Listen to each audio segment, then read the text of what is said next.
ರಮೇಶ್ ಅಣ್ಣ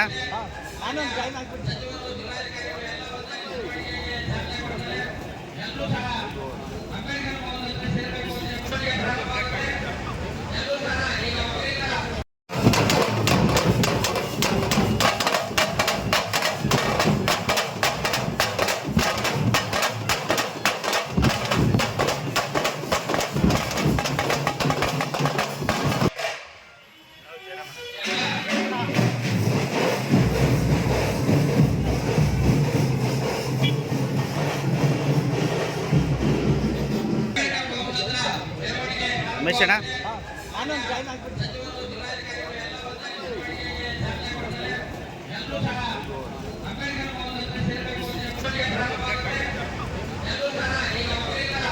ಇದು ಕನ್ನಡ ಭವನ ಉದ್ಘಾಟನೆ ಆಗ್ತಿದೆ. ಖಂಡಿತವಾಗೂ ಇದು ಬಹಳ ವರ್ಷಗಳಿಂದ 12 ವರ್ಷಗಳಿಂದ ಡಿಲೇ ಆಗ್ತಿತ್ತು. ಉಸ್ತುವಾರಿ ಸಚಿವರು ಶಿವರಾಜ್ ತಂಗಡಿ ಸಾಹೇಬರನ್ನ ಒಪ್ಪಿಸಿ ಆದಷ್ಟು ಬೇಗ ಇದು ಇವತ್ತಿಷ್ಟು ಬೇಗ ಉದ್ಘಾಟನೆ ಆಗ್ತಿದೆ ಅಂದರೆ ಅದರ ಮೊದಲ ಕ್ರೆಡಿಟ್ ನಮ್ಮ ಉಸ್ತುವಾರಿ ಸಚಿವರಿಗೆ ಸಲ್ಲುತ್ತೆ. ಅವರಿಗೆ ನಾನು ಅಭಿನಂದನೆ ಸಲ್ಲಿಸ್ತೀನಿ. ಅದೇ ಥರ ಎಲ್ರಿಗೂ ಶುಭಾಶಯ. ಮತ್ತಷ್ಟು ವಿಚಾರಗಳನ್ನ ಮುಖ್ಯ ವೇದಿಕೆಯಲ್ಲಿ ಮಾತಾಡ್ತೀನಿ. ಎಲ್ರಿಗೂ ಒಳ್ಳೆಯದು.